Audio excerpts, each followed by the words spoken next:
রাস্তার অবস্থা দেখলে মনে হয় যে কোন দুর্দশার সাগরে ডুবে আছি। একটা সময় এই সাইডগুলি বাঁশের ভবন ছিল, এগুলি দিয়ে বাঁশ দিয়া তিনতলা করে তারপর থাকতো লোকজন। এই পুরো পিছন সাইডটা আমার হাইটে হাইটে আসতেছে, সে বাবুবাজার থেকে সে কেল্লারমোড় পর্যন্ত। আমি এখন আছি সোয়ারি গেটের এই জায়গায়, এটা হচ্ছে সেই বিখ্যাত সোয়ারি গেট। আর এই গেটের কিন্তু অনেক নাম ছড়ে আছে দেশ বিদেশ জুড়েই। আমি এখন আছি সেই জায়গায়।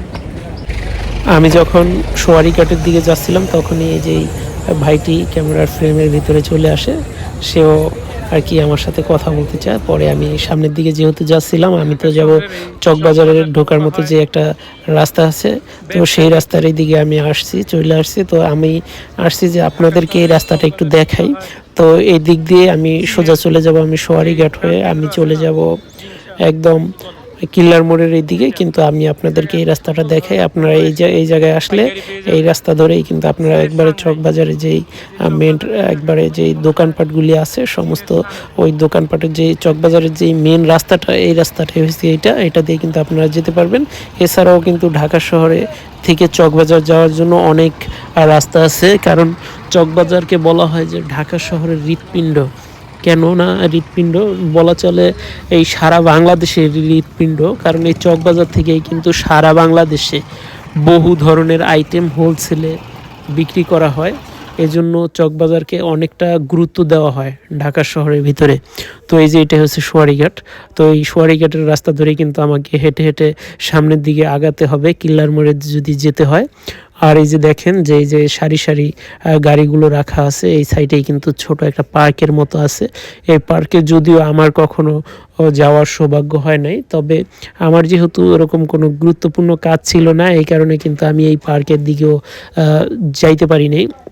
আমি ছোট থেকেই অনেকবার এই জায়গায় এসেছি কিন্তু কখনো যাওয়া হয়নি। আমি কিন্তু কয়েকবারই ঢাকা শহরে কাজের জন্য এসেছিলাম, পরে আবার কাজকাম সেরে আবার চলে গিয়েছি। আপনারা দেখতে পাচ্ছেন যে এই জায়গায় কিন্তু পুলিশ টহল দিচ্ছে, যত দূর যাচ্ছি তত যানজট লেগেই আছে। আসলে এটা এই জায়গার একটা নিত্যদিনের যেই চিত্র, এটা হচ্ছে সেই চিত্র। আপনারা যখন আসবেন তখন আপনারা দেখতে পাবেন যে এরকমের যানজট সব সময় লেগে থাকে। এই জাঞ্জাবিলের একটা জীবন, এই জীবনটাই কিন্তু এই জায়গার মানুষের। আর আমি যে যতবারই আসলাম ততবারই দেখি যে এই জায়গাটা প্রায় সময় জাম লেগে থাকে, অনেকটা জাম লেগে থাকে, যার কারণে এই জায়গার স্থানীয়দের বা এই জায়গায় যারা লোকাল যারা যাতায়াত করে যেই সময়টা, এই সময়টা কিন্তু অনেক একবারে নষ্ট হয়ে যায়। আর এটার ক্ষতি কিন্তু সহজেই সমাধান হয় না। তো এই জায়গার থেকে একটা পরিত্রাণ পেতে হয়তো সরকারি কর্তৃপক্ষ কোনো বিকল্প রাস্তা যদি বের করতে পারত, বা বিকল্প রুট হিসেবে কোনো রাস্তা যদি এটার ব্যবহার করা যেত, তাহলে অন্তত মানুষের এই সময়টা কিন্তু বেঁচে যেত। মানুষ আমি দেখেছি যে অনেকবারই পৌঁছানোর কোনো জায়গায় গিয়ে পৌঁছানোর সময় যদি হয় একটা টাইম, কিন্তু অনেকটা লেটে গিয়ে পৌঁছায়, যার কারণে অনেক সময় অনেক কাজে বিঘ্ন ঘটে। তো সবাইকে বলবো যে আপনারা এই চকবাজারের রাস্তাটাকে যতদূর সম্ভব সোয়ারি ঘাটের রাস্তাটাকে একটু এড়িয়ে চলবেন, তাহলে আপনাদের জন্য মঙ্গল হবে আর আপনাদের সময়ও বাঁচবে। জায়গাটা অনেকটা জ্যাম, আর দেখা যাইতেছে আপনারাও দেখতে পেতেছেন আমি দুই সাইডে যে গাড়ি আছে এই গাড়ির মাঝখান দিয়ে কিন্তু হাইটে হাইটে তারপর যাইতেছি। দুই সাইডে যেই গাড়িগুলি রাখা, অটো রিক্সা, অটো ভ্যান, এটাকে বলা হয় বাংলার টেসলা। এই বাংলার টেসলার মাঝামাঝি দিয়ে যে ফাঁকা জায়গাগুলি আছে এই জায়গাটা দিয়ে যাওয়ার চেষ্টা করতেছি। আসলে অনেক সময় পার হয়ে যাবে যদি আমি ওই জায়গায় থাকি, তাহলে এই জন্য আমি একটু হাইটা কষ্ট করে আমি একটু সামনে গিয়ে তাড়াতাড়ি করে আর কি যাওয়ার চেষ্টা করছি, যাতে করে আমার সময়টা অপচয় না হয়। ঢাকা শহরের মেইন সমস্যাই সময় অপচয়। মানে এতটুকু একটা অল্প আয়োজন জায়গার ভিতরে এত লোকজন যদি আসে তাহলে তো জ্যাম হওয়ারই কথা। আপনারা দেখতে পেতেছেন প্রচুর জ্যাম। দাঁড়ান ভাই, যায়নি, প্রচুর জ্যাম লেগে রয়েছে। আর ওই জায়গায় হাইটে আসছি এটাই বেস্ট, কারণ যদি গাড়িতে আসতাম তাহলে এত অল্প সময়ে কিন্তু এই জায়গাটা আসা সম্ভব হতো না।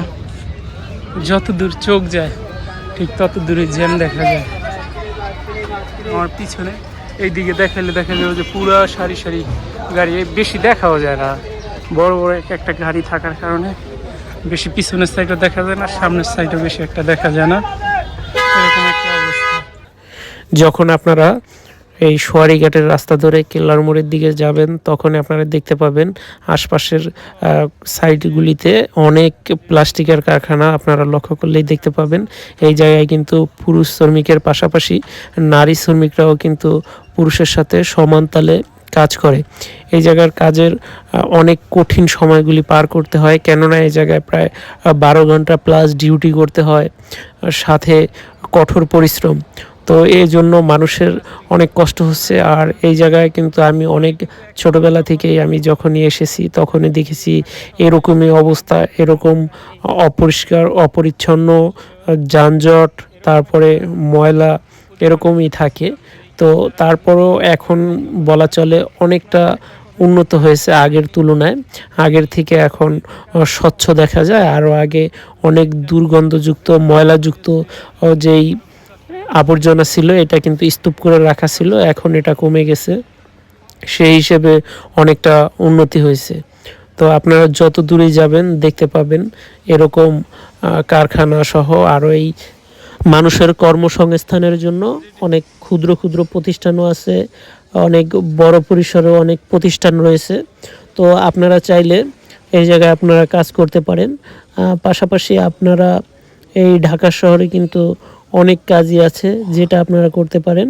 আমরা এখন সামনের দিকে যাব, যেহেতু আজকে আমার কাজটা হচ্ছে কেল্লার মোড়ের ওই দিকে গিয়ে আমি লালবাগ যেই কেল্লা আছে কেল্লাও কিন্তু ঘুরবো, কারণ আমার কাজ আরও সন্ধ্যার দিকে আরও অনেকটা, প্রায় বলা চলে প্রায় 5-6 ঘন্টা পরে। তো এই সময়টা কি করবো, আর এই সময়টা যেহেতু আমি এই কেল্লা পার্কে কখনো যাইনি বা আমার যাওয়া হয়নি সময়ের কারণে, তো এই জন্য এই সময়টাকে পরবর্তী সময়ে কাজে লাগাবো ইনশাল্লাহ। তো আমি এখন যাচ্ছি কেল্লার মোড়ের এই দিকে, যেহেতু আমার এই লালবাগ কেল্লায় আমার আসা হয়েছে, কিন্তু এই কেল্লার যেই ভিতরে যে পার্ক, এই পার্কে কখনো যাওয়া হয় না। এছাড়া আদার্স এই কেল্লার মোড়ের এই দিকে আমি ঘোরাফেরা করছি। তো আপনাদের সবাইকে বলবো আপনারা যখন এদিকে আসবেন সময় পেলে ঐতিহাসিক এই দার্শনিক স্থানগুলি আপনারা একটু ঘুরে দেখবেন। এরকমভাবে চলতেছে। আর এই দেখেন এই ভাইরা প্লাস্টিক আলাদা করতেছে।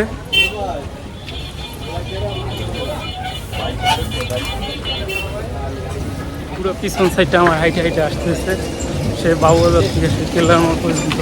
একটা সময় এই সাইডগুলি বাঁশের ভবন ছিল, এগুলি দিয়ে বাঁশ দিয়া 3 তলা করে তারপর থাকতো লোকজন। এখন তো দেখি এসে 3 তলা না, সব ইটের বিল্ডিং দিয়ে দিচ্ছে। ওই সময়টাতে দেখছি যে এই জায়গায় সবাই বাঁশের বিল্ডিংয়ে 3 তলা করে দেয়া বাঁশের দিয়ে আসে পর বানায় থাকতো। যে লোকজন কাজ করতেছে এই জায়গা থেকে প্লাস্টিকের এই যন্ত্রাংশ দিয়ে তারপরে দানা বানায়, এগুলি প্রথমে এই প্লাস্টিকটারে আনাম থাকে যেইভাবে থাকে, এইভাবে থাকার পরে এটা কাইটা তারপরে গলায় আবার দানা বানায়, আর দানা বানায় ওইটা দিয়ে আবার নতুন কোনো জিনিসপত্র তৈরি করে। আর এই যে যত বস্তা আছে এইগুলিতে সমস্ত ভাঙারি আছে, মানে এটা যেইভাবেই থাকে এইভাবে আছে।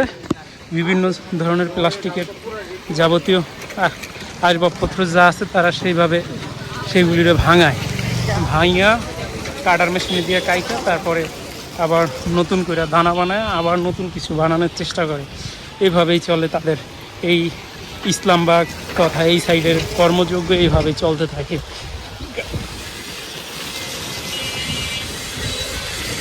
রাস্তার অবস্থা দেখলে মনে হয় যে কোন দুর্দশার সাগরে ডুবে আছি।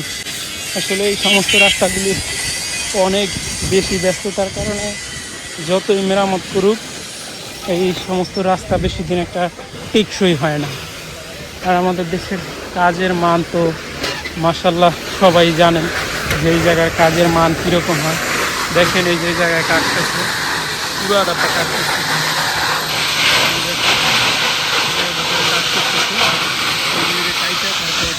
ছোটো ছোটো কুচি কইরা মেশিনে দেয়, মেশিনে দিয়ে সিদ্ধ করে তারপরে আবার দানা বানায়, ওই দানা দিয়ে আবার নতুন কোনো যন্ত্রাংশ তৈরি হয়।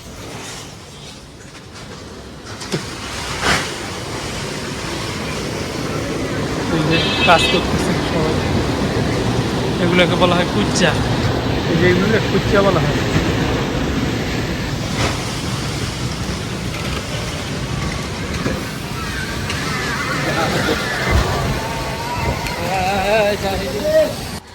এই জায়গায় এসে দেখতে পেলাম ময়লার বাগান। এই জায়গায় ময়লা এনে স্তূপ করে রাখছে, আর এই ময়লা কিন্তু ঢাকা শহরের অনেক দূর দূরান্ত জায়গা থেকে আইনা তারপরে এই জায়গায় স্তূপ করে রাখে। আর এটা কিন্তু সিটি কর্পোরেশন এই কাজটা করে। তবে ময়লা ফেলানোর জন্য আলাদা কিন্তু জায়গা আছে, একটা ভবনের মতো নির্মাণ করা আছে। ওই জায়গায় ফেলাইলে কিন্তু এই যে যে জায়গায় আপনারা ময়লার স্তূপ দেখতেছেন এটা কিন্তু হইতো না। আমি এখন যাচ্ছি বাগানবাড়ির সামনে দিয়ে। আর আপনারা যারা এই বাগানবাড়ি চিনেন তাদেরকে তো আর নতুন করে পরিচয় দেওয়ার কিছু নেই। আপনারা যখন এসেছেন তখন অনেকটা পরিপাটি দেখেছিলেন, কিন্তু সময়ের পরিক্রমায় ঢাকা শহরের জায়গায় কিন্তু যেই জায়গায় খালি থাকে সেই জায়গা একরকম থাকে না, এটাও ব্যতিক্রম নয়। ঢাকা শহরে অল্প জায়গার ভিতরে অনেক কিছু করা সম্ভব। এটার উদাহরণ হচ্ছে এই বাগানবাড়ির আশপাশের যেই এরিয়াটা।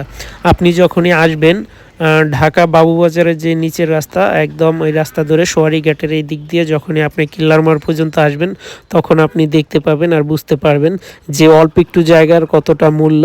এই জায়গাটাতে অল্প একটু জায়গার ভিতরেও কত কিছু করে এই জায়গার মানুষ, আপনি অবাক হবেন। র্যাপিড অ্যাকশন ব্যাটালিয়ন 10 লালবাগ কেল্লা ক্যাম্প। তো আমি আছি এখন এই ক্যাম্পের সামনে। আমি আর আমার চাচতো ভাই এখন একটু যাব একটু সামনে। আমি আজকে এই জায়গায় আসার একটা কারণ আছে, এই কারণটা আমি এখন চাচতো ভাইয়েরও জানাই নেই। আমি কখনো লালবাগের এইদিকে যাইনি, লালবাগ কেল্লার এইদিকে ঘুরতে যাইনি। তো আজকে বিশেষ করে এই কারণটা হচ্ছে আমি আজকে এই কেল্লায় যাব, লালবাগ কেল্লায় গিয়ে একটু ঘুরে আসবো। এই যে এটা হচ্ছে বট গাছ। এই জায়গায় যে আমার চাচতো ভাই দাঁড়ায় আছে, তার সাথে একটু আগে আমার ফোনে কথা হয়েছে। হাই চাচতো ভাই, কি অবস্থা, কেমন আছো? আলহামদুলিল্লাহ ভালো, তোমার কি অবস্থা? এই তো আলহামদুলিল্লাহ ভালো। অবশেষে এত হাঁটাহাঁটির পরে যে আমার চাচতো ভাইয়ের সাথে আমার দেখা, আর অনেকটা দূর হাইটে আসতে হয়েছে। এই জায়গায় গাড়ি আসে না, আর গাড়ি পাইলেও আরও প্রায় মনে হয় যে যেই গাড়ি দেখেছি আমি আরও আধা ঘন্টার মতো জ্যামে অপেক্ষা করতে হইব। তো আমরা এখন রোডে দাঁড়িয়ে স্ট্রিট ফুডের কিছু খাওয়ার চেষ্টা করব। এই যে আমরা এখন কিল্লার মোড়ের দিকে যাইতেছি। এই কিল্লার মোড়ে কিন্তু অনেকটা ব্যস্ত ছিলাম এক সময়, অনেক সময় এই দিক সেদিক যাতায়াত করতাম। এই কেল্লার মোড়ের এই মাথা থেকে ওই মাথা, এই প্রান্ত থেকে ওই প্রান্ত ছুটে বেড়াইতাম অলিগুলি। তবে কাজের জন্য গিয়েছি, ঘুরতে যাই নাই, তো এই কারণে আমার কাছে অন্যরকম ফিল হয়েছে। আমি আমারটাই ব্যক্তিগতভাবে বলতেছি, আপনি বা আমি মানে আমারটা আমি ফিল যেভাবে করি আমি সেটাই বলতেছি। আমি যখন কোনো পর্যটন এরিয়ার ভিতরেও যদি কাজে যাই আমার কাছে মনে হয় যে আমি ওই জায়গায় কাজই করতেছি, আমার কাছে কখনো মনে হয় না যে আমি ঘুরতে আসছি। তো এই ঘোরার কাজ করার ভিতরে আমার কাছে মনে হয় যে অনেকটাই ডিফারেন্স। আর আপনারা কীরকম ফিল করেন অবশ্যই একটু কমেন্ট করে জানাবেন। যেহেতু এত কষ্ট করে একটা ভিডিও তৈরি করতে হয়, এত সময় ধরে একটা ভিডিও তৈরি করতে হয়, আপনারা দেখেন, তাই তো এত কষ্ট করে এই ভিডিওগুলি তৈরি করি, অনেকটা পরিশ্রম হয়। আর আপনারা দেখতে পাচ্ছেন যে আগের থেকে এই জায়গাগুলি কত উন্নত হয়েছে। এই জায়গায় একটা লিলি মার্কেট ছিল, তো এই মার্কেটটা যখন ওই জায়গায় ঢাকায় ছিলাম তখন ওই মার্কেটটা নতুন ওঠে। আর এই কিল্লার মোড়ের ওই মার্কেটটা অনেক হাইট তৈরি করে। হ্যাঁ, ওই মার্কেটটা দোকান নেওয়ার জন্য অনেক লোকজন, ব্যবসায়ীরা হাঁক ডাক দিয়ে একদম পুরো দামে মার্কেটটা জমায় রাখে। আর সেই লিলি মার্কেটের পাশে এখন কত শত শত মার্কেট উঠে গেছে এই পার থেকে ওই পার পর্যন্ত। আসলে এই ঢাকা শহরটা একটা জাদুর শহর, একটা জাদুর কাঠির শহর। তো এই কাঠি যার হাতে থাকে তার নিয়ন্ত্রণে এই ঢাকা শহর থাকে। তো এই ঢাকা শহরে আপনারা যখনই যাবেন দেখতে পাবেন, মনে হবে যদি আপনি প্রথমবার যান মনে হবে যে আজকে হাটবার। আর প্রতিনিয়ত কিন্তু এই জায়গায় লোকজন থাকে, আর এই জায়গায় কেনাকাটা তারপর ব্যবসা বাণিজ্য খুবই জমজমাট হয়ে থাকে। আর বিশেষ করে একটা কথা না বললেই নয়, আপনি যখন সময় পাবেন, যদি আপনি কিল্লার মোড়ের এদিকে যান, হাতে যদি সময় থাকে ভাই ব্রাদার থাকেন আর একা একা থাকেন, সবাইকে সাথে নিয়েও যদি থাকেন তাহলে সবাইকে সাথে নিয়ে একবার হলেও বাংলাদেশের একটি নামকরা দর্শনীয় স্থান সেই কেল্লার মোড় আপনারা একটু ঘুরে আসবেন। কারণ আপনার স্মৃতির পাতায় এটা একটা অ্যালবাম হয়ে থাকবে। আপনি নিজেকে বুঝাতে পারবেন যে হ্যাঁ আমি এক জায়গায় ভ্রমণ করেছি, আমার কাছে খুব ভালো লেগেছে। এই যে দেখুন সাইডে দোকান, আর এই যে দোকানগুলি এটা কিন্তু ফুটপাতের উপরেই অনেকটা বলা চলে যে ফুটপাত দখল করে রাখছে। বলা চলে বলতে আপনি 100% শিওর হতে পারেন যে এটা ফুটপাত দখল করে তারপর তারা এইভাবে দোকানপাট বসাইছে। আর এই যে যেই ফলগুলি দেখতেছেন আপনারা, এই ফলগুলি আসলে এটা একটা ভ্যান গাড়িতে লোকজন বিক্রি করতেছে। আরও এরকম হরেক রকমের এই ভ্যান গাড়ি দিয়া মাল সামানা বিক্রি করে। আর এখন এই জায়গায় অনেকটা জ্যাম দেখা যাইতেছে। তো এই জ্যামের কারণে এই সমস্যা, ঢাকা শহরেই জ্যামের শহর, জ্যামের রাজধানী ঢাকা। আরও বিশ্বের ভিতরে আরও উন্নত দেশ, জানি না এরকম কি জ্যাম তারা এই সমস্যাগুলি ফেস করে নাকি। আপনারা যদি জেনে থাকেন তাহলে অবশ্যই আমাদেরকে কমেন্ট করে জানিয়ে দিবেন। আর এই ভিডিওটা কে কোন জায়গা থেকে দেখছেন অবশ্যই একটু কমেন্ট করে জানিয়ে দিবেন।